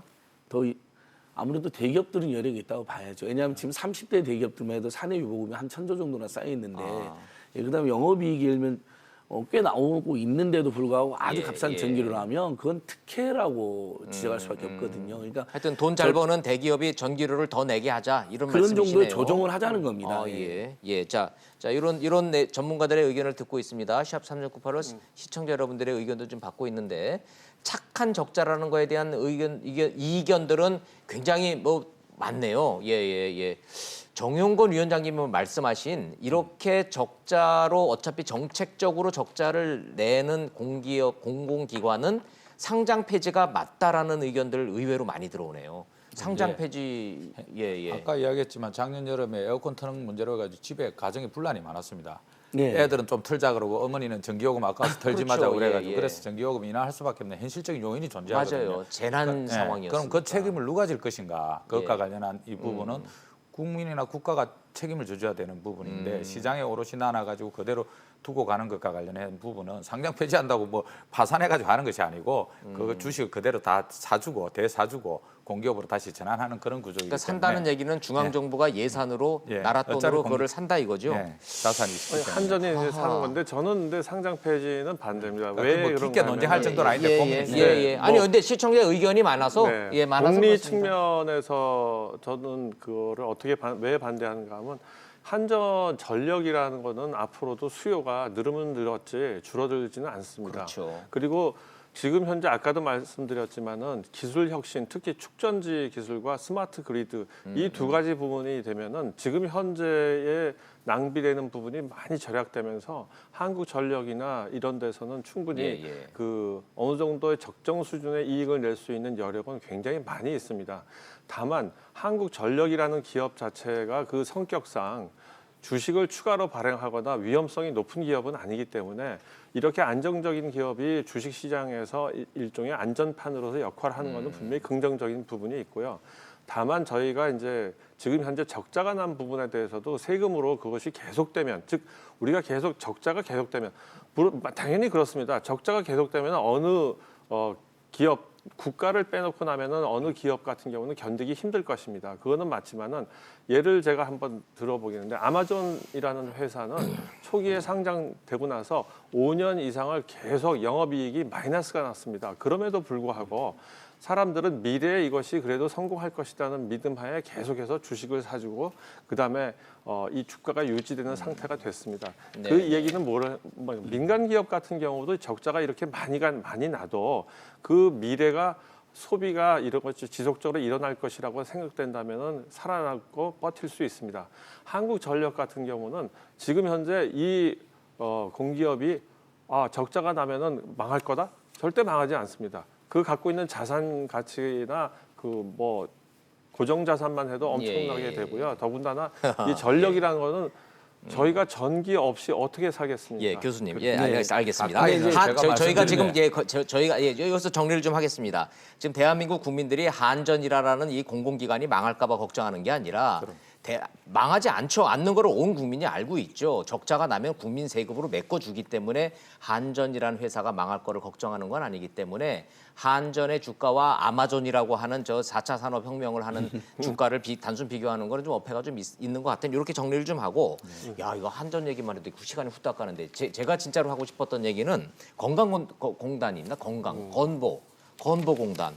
갑자기 적자가 3조 8천억 원이 났습니다. 3조 8천억 원. 이게 얼마나 큰 문제인지 자 문재인 케어가 직접적인 영향을 미쳤다는데 시청자 여러분들 너무나 잘 아실 겁니다. 병원 가 보시면은 2인실, 1인실 지금 1인실, 2인실도 지금 건보료로 해주고요. MRI, CT 뭐 전부 다 건보 적용되면서 이제 확대가 됐습니다. 환자들은 좋습니다. 문제는 건보공단이 펑크가 났습니다. 무려 조 단위로 3조 8천억 원. 이 얘기는 결국은 또 건보료를 더 이제 올려야 된다는 얘기인데 요 얘기 좀 해보죠. 어느 분부터 안진건 소장님부터 할게요. 이것도 착한 적자예요? 아니, 그러니까 일명 아까 우리가 철도 민영화 반대할 때 민영화해가지고 요금이 오르면 절대 안 된다는 게 우리 국민들. 그다음에 안전은 떨어지고 요금이 오른다는 것이 주요 반대 올린 것처럼 대표적으로 국민들께서 관심 많은 게 의료 민영화 반대이고 그렇다면 일명 영국식 무상의료까지는 아니어도 건강보험보장성을 강화해야 된다는 게 대다수 국민들이 주장했습니다. 자, 그래서 방금 문재인 예를 대통령이 드셨잖아요. 들어서 문재인 케어로 확대가 됐잖아요. 이게 70%까지 건강보험 보장성을 확대한다는 건데 시민단체는 80%, 90%까지 늘려라고 더 늘리라는 거고 했습니다. 정부도 더 늘리겠다는 거죠. 그래서 방금 앵커께서 예를 잘 들어주셨어요. 우리 예전에 병원에 입원하려고 하면요. 일단은 병원에서 무조건 1, 2인실을 보냅니다. 5, 6인실은 건강보험 적용되니까 네. 1, 2인실 보내가지고 훨씬 비급여에서 많은 이제 이익을 누리려고 하는 거죠. 그러면 많은 환자들이 온목 앞에서 막 저항을 합니다. 들어눕기도 합니다. 무슨 소리냐, 내가 병 때문에 죽는 게 아니라 병원료 때문에 죽게 생겼다 이렇게 이야기하면서요. 예. 실제 그런 거 제가 많이 봤거든요. 그냥 1, 2인실은 상급병원이라 해서 특수진료비까지 해가지고 아예 보험이 적용이 안 되지 않았습니까? 그러면 개개인이 일면 보험 적용되면 1, 2만 원 내야 될 것을 3, 40만 원, 4, 50만 원 하루에 내는데 누가 그걸 감당했습니까? 결국 그렇게 해서 보험이 적용되지 않는 부분을 줄여라고 거의 다 온 국민이 주장을 예, 했고 예, 예. 지난 대선 때 여야 후보도 대부분 뭐 아니 다 건강보장 그러니까 아는 얘기인데 그런 제가 지금 상황에서 여쭤보는 일단 거는 적자가 발생했다. 예, 적자를 어떻게 할 거냐 이거예요.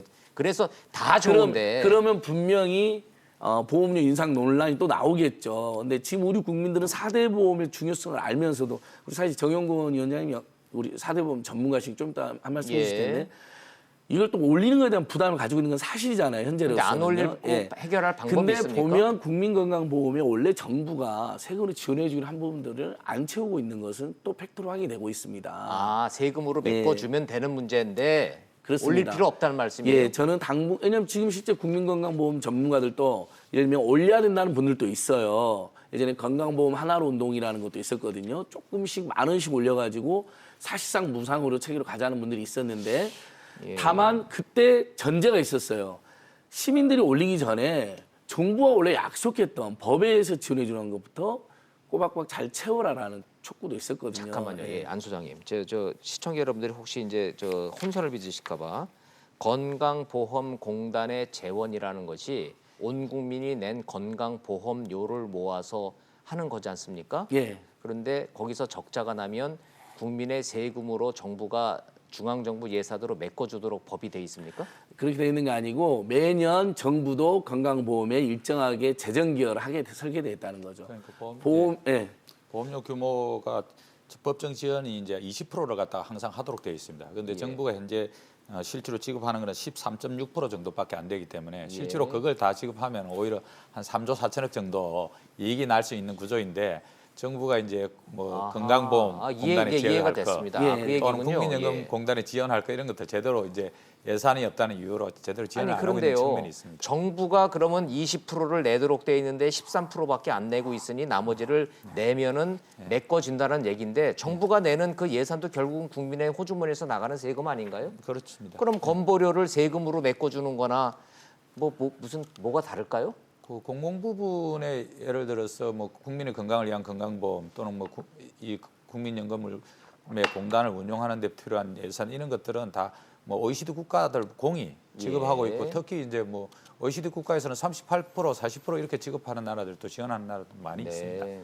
아 그렇군요. 그렇습니다. 송 교수님 어떻게 보세요? 예, 저는 건강보험 이 공단의 적자는 정말 좋은 의미에서의 착한 적자고요. 아 이건 착한 적자입니까? 네. 아까 한전 같은 경우는 그 착한 적자라고는 꼭 할 수는 없지만 어쩔 수 없는 부분이 아니 있겠지만 착한 적자라 그러셨는데. 아니 그러니까 그거는 안 그러니까 이제 위원장님 저는 이제 의견이고 교통과 전기와 건강은 불가피한 적자가 있을 아하, 수밖에 예, 없다. 예, 예. 이제. 근데 이제 아까도 이제 한전 같은 경우 이제 세금으로 자꾸 이제 걱정을 많이 하셨는데 건강보험은 세금이나 아니면 건보료 인상으로 메꾸는 것이 맞습니다. 근데 한전 같은 경우는 부채를 발행하면 됩니다. 간단하게 얘기해서 그렇죠. 부채를 영원히 발행할 수는 없지만은 부채 비율을 어느 정도 높이더라도 한전 같은 경우는 충분히 여력이 있어 건질 수 해결 있고요. 방법이 있는데 네, 있습니다. 건보의 경우는요. 건보의 경우는 그거는 부채를 더 발행할 수가 없지 않습니까? 예. 그러니까 이거는 건보료를 상승시키거나 아까 7.6% 정도 덜 낸 부분을 정부가 예산 반영을 해서 넣고 지금 저희 정부는 사실 저는 오늘 나와서 얘기를 하고 싶었던 것 중에 하나가 세수가 너무 많이 걷어들여져서 흑자 재정이 나는 정부인 겁니다. 지금 예. 그렇다면은 이거를 적자 재정으로 바꾸는 것이 훨씬 더 좋은 착한 정부인데 이거를 하기 위해서 현재로서는 달리 특별하게 투자하거나 더 쓸 데가 만약에 보이지 않는다면 예. 저는 세금을 낮추는 것도 하나의 방법이라고 생각됩니다. 세수 초과하지 세수 말고 초과하는 거를 들거더라. 그렇습니다. 아, 예. 오히려 그래서 이제 세수 초과를 됐을 때 이거를 충분히 국가가 투자하고 이끌어내고 민간의 수요를 창출하는 방향으로 하는 역할을 할 수 있습니다. 그런데 그것이 다른 지정학적 이유, 정치적 이유, 지금 현재 미 북한 간의 어떤 이 갈등 때문에 그런 예, 것이 여의치가 않다면은 오히려 세금을 깎아주는 것이 네, 저는 대표적으로 유류세 같은 거 이번에 환원되지 않습니까? 알겠습니다. 근데 그거를 깎아주는 것이 오히려 예, 이거는 예.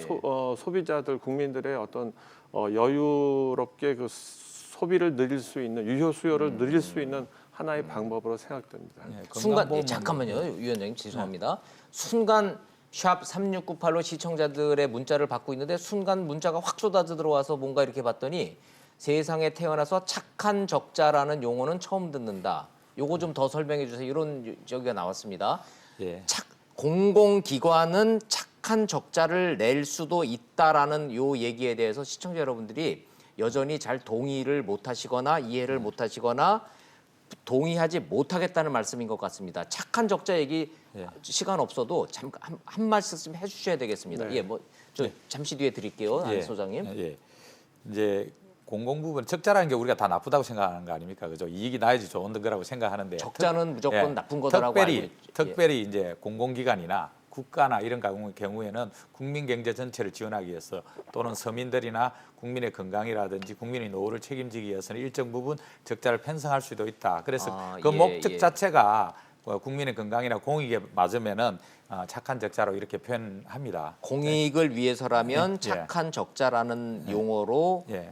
용인된다. 예. 근데 예를 들어서 그럼 그 착한 적자는 누가 메꿔주나요? 그 이제 뭐 예를 들어서 건강보험만 잠깐 설명드리면 예, 예, 예. 2, 3인실에 이제 건강보험이 적용이 확대되고 그다음에 임플란트 65세 이상 어르신들도 50에서 30%, 30%. 예, 이렇게 되고 MRI도 건보 적용이 되고 예. 2022년부터는 이제 미용이나 성형을 제외하고는 거의 다 이제 모든 비건보가 건보가 적용될 수 있도록 그래서 국민 건강은 사실은 국가 거의 책임 있게 해 나가는 구조입니다. 네. 근데 이제 여전히 고민은 지금 현재 한 20조 정도의 재정이 쌓여 있거든요. 그런데 예. 이제 조금씩 계속 줄어들어서 2026년도 되면 이제 재정이 좀 다 이제 소진될 가능성이 있기 때문에 걱정은 있기는 하지만 이 정도 국민 건강을 그 돈에 막 이렇게 큰 병 걸려가지고 막 가게가 무너지고 이런 정도 상황이었는데 이 문재인 케어의 이 부분들은 국민 건강을 위해서는 좀 불가피한 측면이 있지 않는가. 그렇군요. 관련된 예, 고민. 예, 좋습니다. 자, 착한 적자에 대한 전문가들의 설명 듣고 계십니다. 예, 안진걸 제가 소장님, 안 소장님 때문에 지금 제가 문자로 착한 적자라는 용어를 이렇게 얘기를 하는 이건 방송이 맞나 이런 얘기까지 지금 들어오고 있어요. 그러신가요? 빨리 이거 예. 해결을 해주셔야 예, 되겠어요. 시청자 여러분, 뭐 제가 예, 이제 예. 민생경제연구소 소장이라고 했는데 그렇게 허황된 사람은 아니고요. 예, 예, 예. 아주 현실적으로 예를 대기업들을 상대로 통신비 인하 운동할 때도 예. 대기업이 망해라 대폭 인하해라고 주장한 바가 없고 영업이익이 적정히 유지되는 선을 보장해주되 너무 폭리면 인하해라고 이제 주장해온 것처럼 예.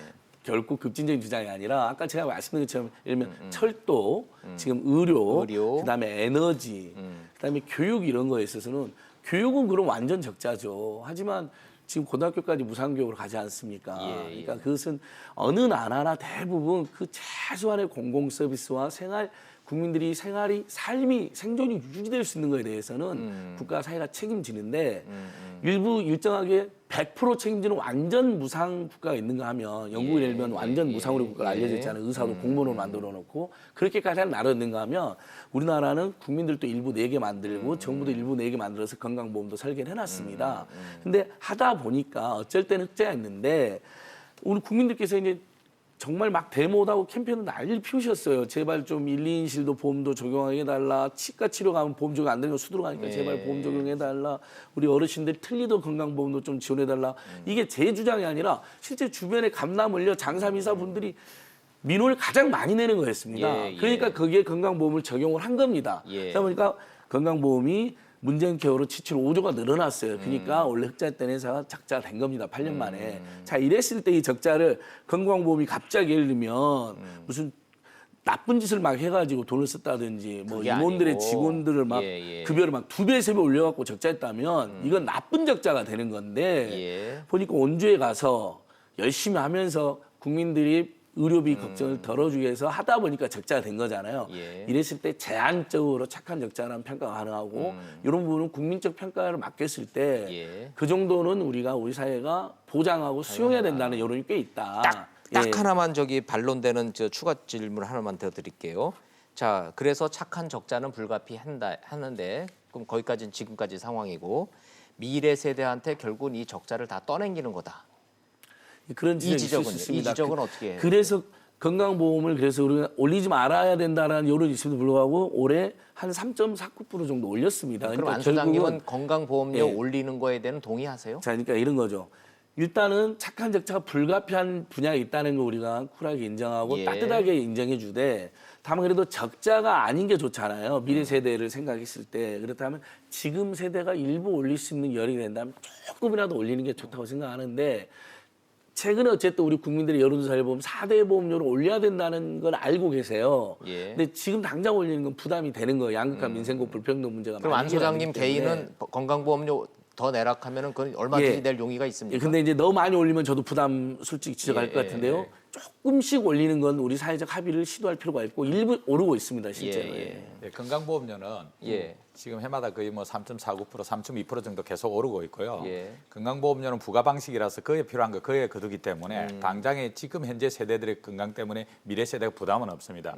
근데 가장 큰 문제는 이제 고령화가 계속되기 때문에 국민연금. 실제로 국민연금보다도 더 크게 GDP에서 고민돼야 될 게 2060년 넘어가면은 고령화가 심화되는 이제 건강보험료 문제, 그때 노인 인구가 원체 많아져서 네. 건강보험료 문제는 실질적으로 고민이라서 그 부분과 관련된 예방적 측면의 접근이나 이런 것들이 많이 필요하게 그러네요. 예, 지금 일단 갑자기 고령화 이슈까지 나와서 네. 좀 복잡해졌는데 저희가 이게 착한 적자에 대해서 왜 이게 적자인데 왜 착하냐? 가계에서 적자가 나는 건 분명히 안 좋습니다. 그런데 국가 같은 경우는 적자가 나는 것이 어떤 의미에서 좋은 건가 하면은 세금을 걷어들인 다음에 국가 재정이 흑자가 난다는 것은 세금을 걷어들인 것보다 세출이 작다는 얘기 아닙니까? 그렇죠. 안 쓰는 거죠. 즉 뭔가 아니 국립민복을 위해서 덜 썼다는 얘기입니다. 그래서 이 공공기관이나 정부에서는 즉 세출 이것이 공익을 창출하는데 더 많이 쓰였다 이렇게 발생하는 적자는 당연히 착한 적자가 되는 것이고요. 실제로 저희가 전 세계적으로 봤을 때 국가 부채가 가장 많은 나라가 어디인가 하면은 일본입니다. 무려 현재 GDP의 256%를 갖고 있고요. 한국은요? 부채가 한국은 38%밖에 안 됩니다. 현재 우리는 공공기관 더 착한 적자를 낼 여력이 있다라는 훨씬 말씀이시네요. 더 많습니다. 그리고 무슨 말씀인지 공공기관도 알겠습니다. 포함 빚을 부채를 포함해서 그렇고요. 미국 같은 경우도 훨씬 더 부채 비율이 지금 98%에서 100% 올라가고 예. 일본은 올해 말에는 아마 290%까지 예. 올라갈 것으로 봅니다. 문제는 일본이나 미국이 선진국이 아닙니까? 가장 못 사는 나라입니까? 그리고 그 나라가 적자인 상태로 현재까지 수십 년 동안을 예. 계속 이어왔습니다. 이야. 그럼에도 불구하고 부도 나지 않습니다. 즉 한국도 마찬가지로 저희가 국가 부채가 나는 것은 국가 부채는 결국 국가 채권을 발행해서 갚으면 됩니다. 이거를 계속 돌리면 되는데 그러면 그러다가 정부가 부도가 날 거니까 아무도 안 사주면 어떡합니까? 물론 외국 투자자들은 안 살 가능성이 많습니다. 아르헨티나처럼. 하지만 우리 국내에 있는 분들은 그것을 사줄 것이고요. 왜냐하면 현금과 마찬가지의 역할을 할 수도 있기 때문에 만약에 그것도 안 된다 그러면은 최후의 수단으로는 돈을 찍어서 그걸 부채를 갚으면 됩니다. 즉 이것이 현재 일본이 네, 사실상 예. 하고 있는 일이라고 보는데요. 그런 의미에서 보면 예. 저희는 아니 뭐 돈을 찍어서 뭐를 해결한다는 건 미국에서는 제가 들어봤지만 한국에서 돈을 찍어서 문을 해결한다는 거는 예 제가 뭐 처음 들어봐서 이론적으로 여기서 그런 예, 정리를 좀 주장이 하고요. 있죠. 예. 아니 그래서 야 이거 그럼 시간이 제가 조금만 덧붙이면요. 예, 예. 그래서 저도 우리가 할 수만 있다면 흑자가 더 좋다는 거 잘 알고 있습니다. 그러니까 막 다 적자를 하자는 게 아니라 아닙니다. 아니, 국가 예. 재정은 흑자가 나는 건 나쁜 정부입니다. 예. 그러니까 이거는 그만큼 돈을 더 많이 뺏어간 거기 때문에 당연하죠. 나쁜 예를 들면 정부예요. 올해 국가 예산이 적자가 났다면 내년도에 예를 들면 조금 더 소득이 많은 분들한테 조금 더 부과해가지고 다시 예, 메꿀 수 예. 있기 때문에 국가 흑자보다는 적자인 게 더 낫다는 건 뭐 당연한 거고. 그다음에 아까 이제 계속 우리 자막에도 나오는데 예. 공기업 부채 6년째 줄어들고 있습니다. 공공기관. 그러니까 예를 들면 지금 오늘 우리 주제가 이대로 괜찮은가 점검이잖아요. 그래서 괜찮다는 의견이 있을 수도 있고 개선도 필요한 부분도 있을 겁니다만 우리가 걱정하는 것처럼 일부 언론에서 마치 공공기관이 난리가 난 것 같이 보도를 했더라고요. 제가 쭉 살펴보니까. 근데 그 정도 호들갑들 정도는 아니고 특히 부채가 일부 늘어난 데를 보면 적자가 다 에너지나 그다음에 방금 건강보 같은 네, 정말 국민들이 정말 어떻게 좀 살려달라고 계속 호소하던 분야에서 일부 적자가 늘어나는 거예요. 알겠습니다. 그것은 착한 적자 이론으로 충분히 설명이 알겠습니다. 가능하고 예. 우리 국민들도 그 정도는 따뜻한 사회적 합의가 되어 있다고 저는 보고 있습니다. 알겠습니다. 시간이 좀 다 돼서 저 오늘 제가 준비한 질문의 반도 소화가 안 됐는데 시간이 다 됐는데 한 30분만 더 주시면 안 됩니까? 아이고 안 된다네요. 안 된다네요. 예. 시간이 없어서 지금 딱 1분씩만 할게요. 예. 역시 대한민국의 공공기관은 이렇게 오늘 토론을 해보니까 신의 직장 맞네요. 신의 직장이 아니라 신이 꽁꽁 숨겨둔 직장 맞습니다. 그래서 끊이지 않는 채용 비리가 야 이러니까 들어가려고 이렇게 길을 쓰는 것 같은데 결국 이석채 회장 그 구속 얘기만 딱 30초씩만 좀 할게요. 이거 저 채용 비리 문제는 공공기관은 어떻게 하면 근절이 될까요? 뭐 이 정부 문재인 정부 들어와서 공공기관 채용과 관련해서 뿐만 아니고 전반적으로 금융기관들의 채용 비리와 관련해서는 끊어질까요? 이런 단호하게 식으로 대응하고 있기 때문에 이제는 누가 뭐 채용 부탁하고 이런 구조는 많이 없어지고 있기 때문에 예. 비교적 뭐 이번은 아프지만 도려내야 될 부분이고 긍정적으로 변화하고 있다는 측면이 있고요. 또 한편으로 이제 공공기관들이 부채만 집중적으로 나는데 흑자 내는 데도 꽤 있습니다. 뭐 LH의 주택도시공사는 2조 7천억, IBK 은행은 1조 7천억, 인천공항은 1조 1천억씩 이익 나는 공기업들 오늘 저희가 토론한 흐름으로만 놓고 보면 나쁜 공기업들. 예, 아니 근데 실제로는 상대편 쪽에 흑자를 많이 내는 공기업도 있다. 그래서 그러네요. 공익성을 중심으로 하되 효율적 가치를 어떻게 찾을 것인가 관련 고민. 그다음에 이제 공공 부분 노동자들의 또 임금이 뭐 오늘 내일 모레 예, 계속 예. 떠오를 건데요. 이것과 관련해서는 정말 임금 격차 해소에 공공 부분 노동자들이 좀 같이 하는 방안을 찾아야 된다고 생각합니다. 예. 저는 개인적으로 해서 정영건 위원장님 같은 분이 장관하셨으면 좋겠어요. 이런 복잡한 걸 이게 채용 비리 이거 어떻게 해야 돼요? 예, 정 의원님 좋은 일을 하셔야 됩니다. 채용 비리 저는 정말 근절할 방안이 있습니다. 모든 신규 채용이라든지 경력직을 채용할 때요. 채용위원회를 열게 되어 있거든요. 대부분 기업이나 공기 다 있습니다. 거기 예를 들면 지금 문제가 되는 게 권력기관의 외압을 수용한 공기업 사장이나 KT 사장 같은 사람들의 전행이었잖아요. 예. 그 사람들의 전행이 안 통하는 구조를 만들어 놓으면 됩니다. 노동조합의 대표도 들어가게 하고요. 예. 일부 공기업에 따라서 이용자들이 굉장히 중요한 데는 시민소비자단체 대표도 한 명 들어가게 하고요. 대부분 국민연금이 투자를 10% 안팎 해놨잖아요. 예. 국민연금 추천을 깐깐한 정영건 선생 같은 분도 한 번 딱 들어가 있으면요. 예를 들면 이석채 회장이 야 김성태 의원이 뭐 이거 부탁했는데 채용해 이러면 당장 정영건 의원이 기자회견을 벌이죠. 무슨 소리냐 이게 지금 어디서 외압을 하고 이런 요즘 어떤 세상 이래 버리면 부탁 자체가 안 돼 버리는 겁니다. 아하, 예. 그러니까 채용위원회 이건 정말 청년들의 기회를 빼앗는 가장 나쁜 범죄라고 저는 생각하거든요. 제가 제일 최근에 열받는 게 채용비리인데 그건 반드시 신규 채용 경력 채용에 대한 그런 이질적인 집단이 여러 명이 감시 견제하면 절대로 일어날 수가 없다. 방법이 있다는 말씀. 예, 마지막입니다. 저는 그 예. 제도적으로 접근하는 것 자체가 일종의 책임을 회피할 가능성이 높습니다. 왜냐하면 인류 역사상 개인의 비리와 개인의 도덕적 해이는 어느 상황에서도 항상 발생했습니다. 그런 의미에서 보면은 저는 이거를 막을 수 있는 좋은 방법은 사실상 채용위원회 가동하는 거 당연히 좋습니다. 하지만 그 안에서도 분명히 문제가 생겼는데 제일 중요한 거는 유야무야하지 말고 그런 비리가 드러났을 때는 철저하게 처벌하는 것입니다. 이래야지 엄벌을 해야지만 만약에 미래에 그런 틈바구니가 있어서 틈새를 이용해서 비리나 뭔가를 아주 교묘한 수법으로 저지르려고 하더라도 굉장히 그 위축된 상황에서 하지 않겠습니까? 즉 이런 것들을 억제하는 효과는 제도 자체를 잘 만드는 거 이거는 아무리 해도 사람이 수를 쓰면은 그 틈바구니가 생깁니다. 그런 의미에서 보면 처벌을 철저히 해야 되는데 그 책임 소재가 누구한테 있느냐는 지금 현재 정확하게 따져봐야 되겠죠. 알겠습니다. 그 부분에 있어서 역할이 중요하다고 자, 생각합니다. 채용 비리는 범죄다. 맞습니다. 채용 청탁은 범죄다. 이거는 엄벌한다. 이런 딱 원칙만 정해놓고 가면 참 좋겠네요. 채용 비리는 반드시 걸린다. 그리고 채용 비리 연루되면 폐가망신한다. 폐가망신한다. 이렇게 되면 근절되죠. 저는 교수님 말씀도 찬성입니다. 다만 채용위원회도 꼼꼼하게 이질적 집단이 들어가서 감시 견제하면 확 줄어드는 건 확실합니다. 알겠습니다. 오늘 시간이 정말로 촉박하네요. 시청자 여러분들 어떻게 생각하시는지 모르겠습니다. 자, 공기업 경영 비리부터 채용 비리까지 한번 살펴봤습니다. 오늘 여기까지 좀 정리하도록 하겠습니다. 정윤건 위원장님, 송수영 교수님, 안진걸 소장님 잘 들었습니다. 고맙습니다. 고맙습니다.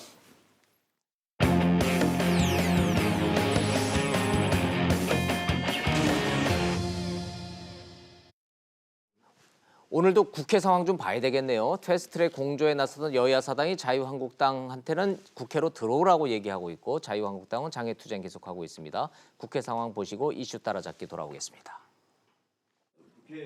패스트트랙을 둘러싼 충돌이 일단락된 뒤 민주당은 추경안 처리가 시급하다며 한국당에 국회로 돌아오라고 재촉했습니다.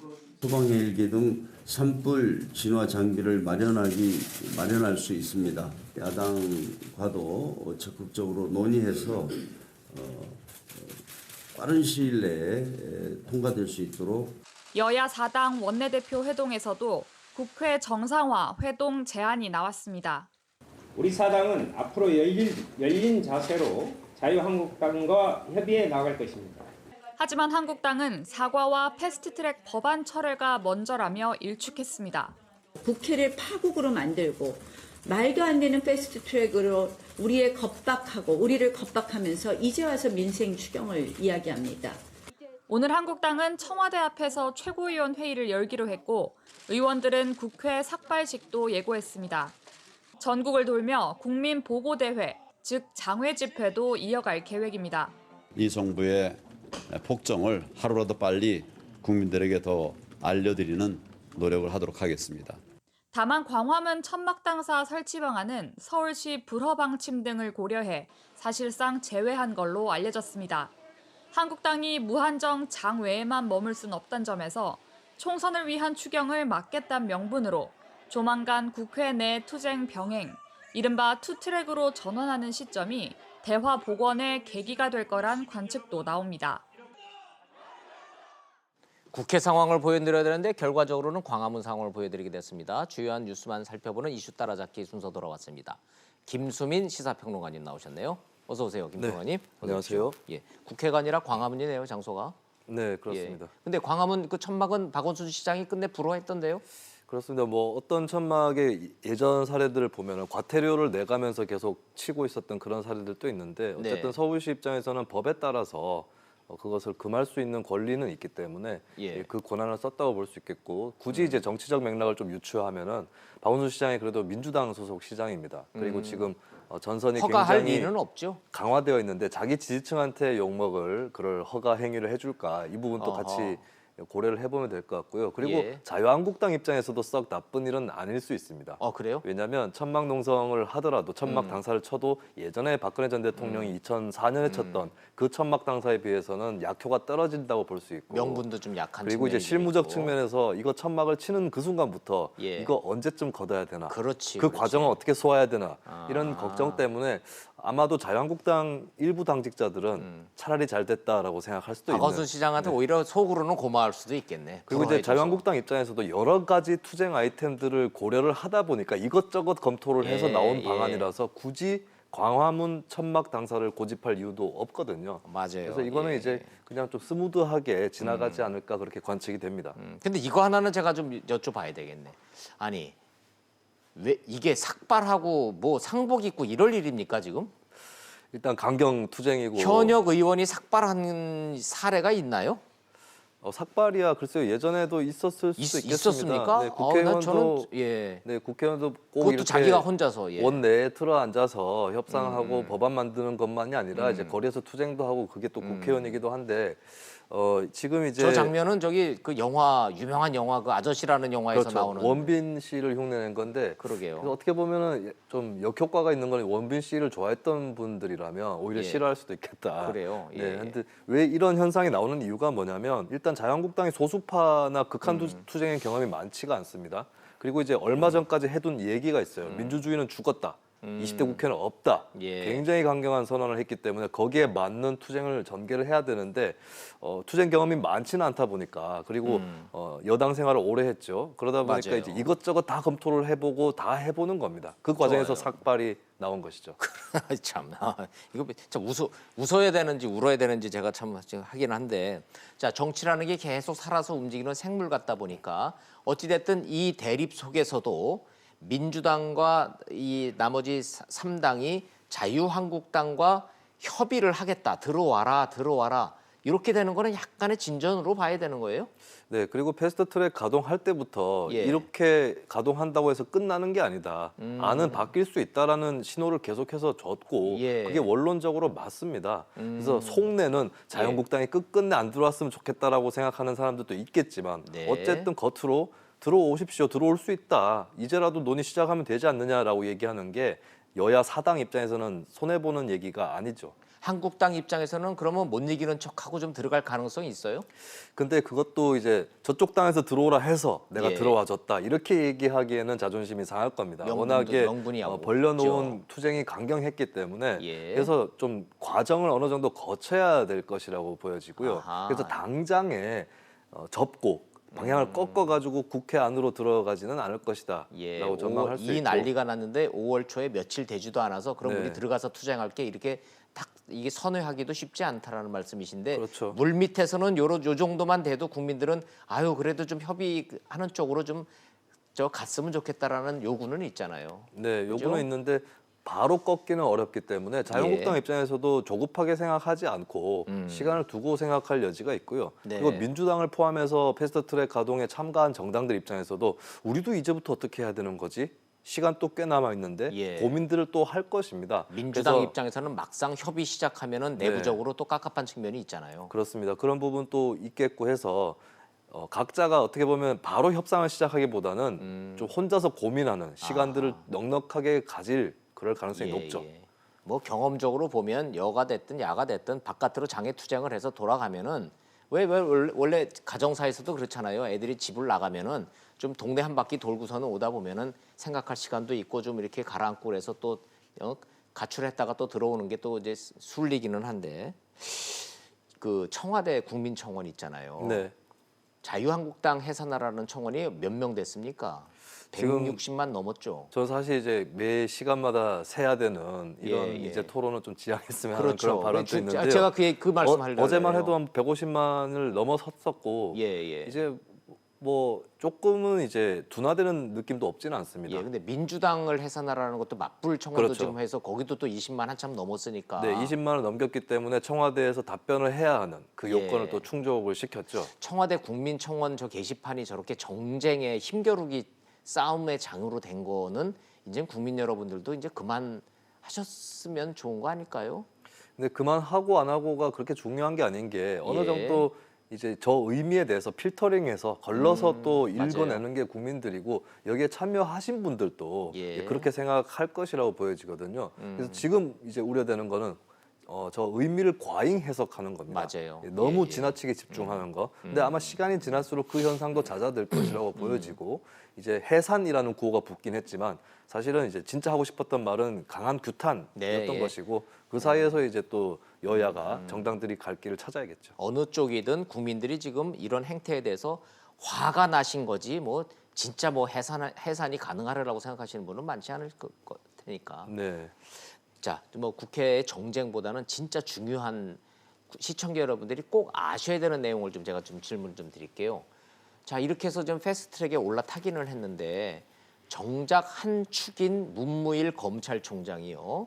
검경 수사권 조정 나는 반대일세라고 해외 출장 중에 입장을 발표를 했어요. 네. 그런데 얘기를 쭉 들어보니까 민주주의의 원리에 반한다라고만 돼 있는데 아무리 들여다봐도 도대체 뭐가 민주주의에 반한다는 건지 제가 잘 이해가 안 돼요. 시청자 여러분들도 궁금하실 것 같은데 혹시 설명 가능합니까? 이것을 잘못 읽거나 좀 과잉 해석을 하면 예. 문무일 검찰총장이 마치 얼마 전에 있었던 패스트트랙 강행 그 자체에 대해서 반대한 것처럼 느낄 수 있습니다. 오해할 수 있어요. 근데 자세히 들여다보면은 문무일 검찰총장이 패스트트랙에 올려진 3개 법안 예. 중에서 선거제도는 물론이고 예. 공수처법에 대해서도 뭐 특별히 반대 안 반대한다거나 했어요. 이런 부분이 없어요. 그러니까 예. 검경 수사권 조정에 국한된 것이고 그것을 패스트트랙에 올린 게 잘못이다라고 얘기한 게 아니라 아니고. 검경 수사권 조정 안에 있는 어떤 내용이 비민주적이다라고 네. 지적을 한 것이에요. 구체적으로 뭡니까? 그 내용이 어떤 거냐면 예. 수사권을 경찰에게 많이 주는 게 검경 예. 수사권 조정안의 골자 아니겠습니까? 맞아요. 특히 1차 수사권을 주는 것인데 문제는 이제 정보 경찰이라든지 이런 정보에 관련된 업무라든가 이런 것들을 포함한다면 특히 또 국정원 개혁과 관련해서 경찰로 이관되는 권한이 앞으로 더 커질 수가 있죠. 네. 근데 거기에 비해서 경찰을 통제하는 방안이 아주 약하다라고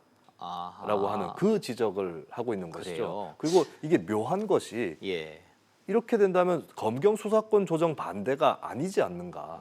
상세 내용에 대한 그 지적을 하는 것이고 예. 어떻게 보면 문무일 총장의 지적을 일면 수긍하고 받아들일 경우에 더 온전한 검경 수사권 조정이 될 수도 있는 거예요. 그것 좀 더 지켜봐야 되겠지만. 그래요. 예. 그리고 이제 조응천 의원이 마침 또 검경 수사권 조정안에 대한 비판 의견을 SNS에 게시를 했는데 그 내용도 자세히 읽어보면 조정을 할 거면 확실하게 해라.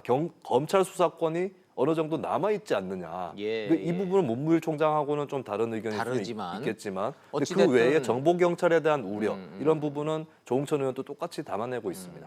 의외로 여당에서 검사 출신인 조응천 의원, 금태섭 의원 같은 사람의 주장하는 내용을 가만히 들여다보면 패스트트랙에 올라와 있는 법안이 뭔가 허술하다는 자꾸 주장을 하고 있어요. 그렇죠. 그래서 국민 여러분들이, 시청자 여러분들이 1차 수사권 그러면 이해하실려나요? 1차 수사권, 수사 종결권 이러면 국민들이 다 아는 내용이에요?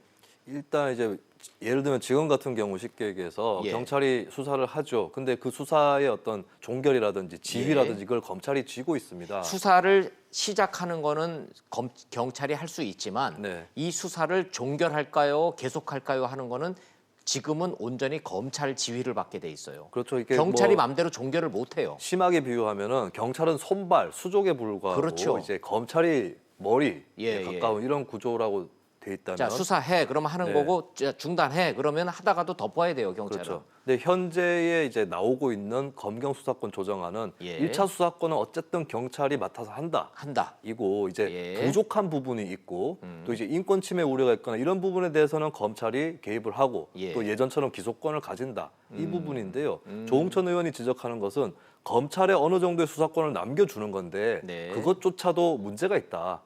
수사기관과 기소기관은 확실하게 분리되어야 한다라는 대원칙을 조응천 의원은 또 제시를 하고 있는 겁니다. 그게 이제 미국식이에요. 네. 미국의 검찰은 정말로 기소라고 하는 행정 절차만 하는 거지 모든 수사는 다 경찰이 하죠. 그러니까 미국은 영화 보면은 왜 FBI가 직접 수사해서 기소도 하고 그렇죠. 다 하는 거잖아요. 네. 검찰은 행정 요식 행위만 해주는 거고. 자, 그럼 뭐 미국을 꼭 따라갈 건데 요 지적은 어떻습니까? 가만히 대한민국 이걸 보면요. 국정원 국내 정보 기능 이제 없앴죠. 검찰도 정보 수집 못하죠. 오로지 경찰만 지금 정보 네. 수집하지 않습니까? 그러면 오히려 뒤집어 얘기하면 이 안대로라면 경찰의 정보 수집력과 경찰 국가로의 경찰 비대화가 너무 심하다. 이런 지적은 가능하지 않습니까? 이제 그게 비대화라는 게 양적 비대화는 큰 문제가 아닐 수 있습니다. 오히려 네. 경찰은 식구가 많기 때문에 안에서 자연스럽게 견제하는 그렇죠. 그런 질서가 생길 수도 있고 또 국민들한테 많이 노출되어 있어서 네. 뭐 검찰이나 국정원에 비해서는 횡포가 덜할 수 있는데 문제는 조응천 의원과 문무일 총장의 공통 인식이 정보 경찰에 대한 우려거든요. 예. 이 부분은 분명히 문민의 민주적인 통제가 필요한 부분입니다. 네. 그래서 그에 대한 그 걱정이라든지 우려 이런 것들은 다시 좀 수긍할 필요는 있어 보입니다. 그래요. 그래서 거기에 대해서 어떻게 국민이 경찰의 과잉된 어떤 공권력 남용이라든가 이런 것들을 막아낼 수 있는 장치를 마련할 것인가 이 부분을 또 봐야 되고 그 점에서는 또 검찰의 역할이 새롭게 조명될 수도 있습니다. 예. 검찰이 또 견제해줘야 될 건 해줘야 되기 때문에 아, 이게 생각보다 이 수사권 조정안도 같은 굉장히 힘든 문제예요. 어렵고 복잡해요. 그렇습니다. 그죠? 어떻게 보면 잘 됐다 싶은 거는 예. 공수처가 건물에 비유하면 작은 별채를 짓는 것이라고 비유할 수 있는데 아하. 검경 수사권 조정은 리모델링 내지는 재건축에 해당하는 굉장히 구조적인 근본적인 개혁입니다. 훨씬 더 큰 개혁이에요. 예, 그래서 예. 지금 너무 과도하게 공수처 쪽으로 쟁점이 몰려 있는데 문무일 검찰총장의 이 행위 대통령으로부터 임명받은 사람으로서 지금 시점에 해야 될 일인가 이 부분은 분명히 논쟁의 지점이 있지만 네. 어쨌든 이걸 계기로 해서 검경 수사권 조정안을 좀 더 면밀하게 검토하고 예. 근원부터 따져보는 이 계기는 또 마련될 수도 있지 않는가 평가를 할 수 있겠습니다. 뭐 문무일 저 검찰총장은 이걸 계기로 해서 사표 던지려고 지금 그러는 것 같은데 한번 좀 지켜보죠. 뭐. 네, 그렇습니다.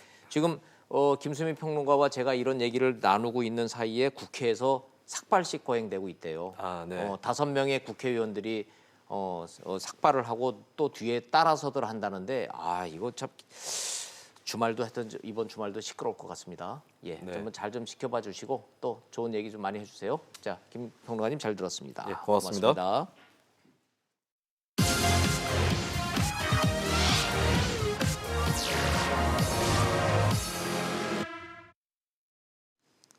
지구 반대편에 있는 베네수엘라에서 결국 군사 내란이 벌어졌답니다.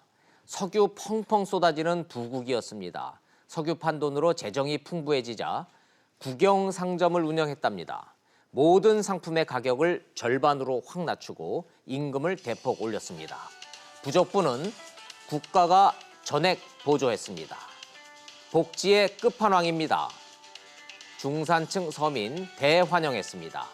대신 재가격받는 일반 상점은 망했습니다. 근데 국가 재정이 고갈됐습니다. 정부 보조금이 중단되자 국영마트든 일반 상점이든 시장 가격이 복원됐습니다. 그러나 이미 제조와 유통 기반이 붕괴된 뒤였습니다. 인플레 1300%, 장작보다 지폐 태우는 게 더 싸졌습니다. 석유 부국에서 마실 물조차 부족한 극빈국으로 전락하는데 10년도 안 걸렸습니다. 우리라고 절여대지 말란 법 없는 경고하고 절대 그렇게는 안 된다는 반박이 공존합니다. 지구 반대편 베네수엘라, 우리랑 모든 상황이 다른 나라이니 단순 비교는 무리일 수 있으나 한 가지 분명한 것은 정치 잘못하면 나라 망한다. 이 점만큼은 우리 모두 명심했으면 좋겠습니다. 직설 마칩니다. 시청해 주셔서 고맙습니다.